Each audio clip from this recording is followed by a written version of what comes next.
Épître aux Galates chapitre 3. Ô Galates, dépourvus de sens, qui vous a fasciné, vous, aux yeux de qui Jésus-Christ a été peint comme crucifié. Voici seulement ce que je veux apprendre de vous, est-ce par les œuvres de la loi que vous avez reçu l'Esprit, ou par la prédication de la foi? Êtes-vous tellement dépourvus de sens? Après avoir commencé par l'Esprit, voulez-vous maintenant finir par la chair? Avez-vous tant souffert en vain? Si toutefois c'est en vain. Celui qui vous accorde l'Esprit, et qui opère des miracles parmi vous, le fait-il donc par les œuvres de la loi, ou par la prédication de la foi? Comme Abraham crut à Dieu, et que cela lui fut imputé à justice.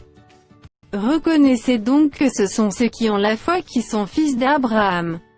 Aussi l'Écriture, prévoyant que Dieu justifierait les païens par la foi, a d'avance annoncé cette bonne nouvelle à Abraham: toutes les nations seront bénies en toi. De sorte que ceux qui croient sont bénis avec Abraham le croyant.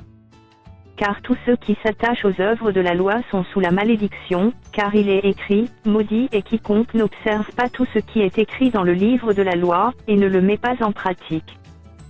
Et que nul ne soit justifié devant Dieu par la loi, cela est évident, puisqu'il est dit, le juste vivra par la foi. Or, la loi ne procède pas de la foi, mais elle dit, celui qui mettra ces choses en pratique vivra par elles. Christ nous a rachetés de la malédiction de la loi, étant devenu malédiction pour nous car il est écrit, maudit est quiconque est pendu au bois. Afin que la bénédiction d'Abraham eût pour les païens son accomplissement en Jésus-Christ, et que nous reçussions par la foi l'Esprit qui avait été promis. Frères, je parle à la manière des hommes, une disposition en bonne forme, bien que fait par un homme, n'est annulée par personne, et personne n'y ajoute. Or les promesses ont été faites à Abraham et à sa postérité. Il n'est pas dit, et aux postérités, comme s'il s'agissait de plusieurs, mais en tant qu'il s'agit d'une seule, et à ta postérité, c'est-à-dire, à Christ. Voici ce que j'entends, une disposition, que Dieu a confirmée antérieurement, ne peut pas être annulée, et ainsi la promesse rendue vaine, par la loi survenue 430 ans plus tard. Car si l'héritage venait de la loi, il ne viendrait plus de la promesse, or, c'est par la promesse que Dieu a fait à Abraham ce don de sa grâce. Pourquoi donc la loi?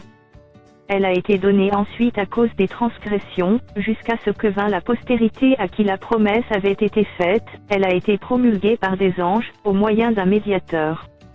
Or, le médiateur n'est pas médiateur d'un seul, tandis que Dieu est un seul. La loi est-elle donc contre les promesses de Dieu? Loin de là. S'il eût été donné une loi qui pût procurer la vie, la justice viendrait réellement de la loi. Mais l'Écriture a tout renfermé sous le péché, afin que ce qui avait été promis fût donné par la foi en Jésus-Christ à ceux qui croient. Avant que la foi vînt, nous étions enfermés sous la garde de la loi, en vue de la foi qui devait être révélée. Ainsi la loi a été comme un pédagogue pour nous conduire à Christ, afin que nous fussions justifiés par la foi. La foi étant venue, nous ne sommes plus sous ce pédagogue. Car vous êtes tous fils de Dieu par la foi en Jésus-Christ. Vous tous, qui avez été baptisés en Christ, vous avez revêtu Christ. Il n'y a plus ni juif ni grec, il n'y a plus ni esclave ni libre, il n'y a plus ni homme ni femme, car tous vous êtes un en Jésus-Christ. Et si vous êtes à Christ, vous êtes donc la postérité d'Abraham, héritier selon la promesse.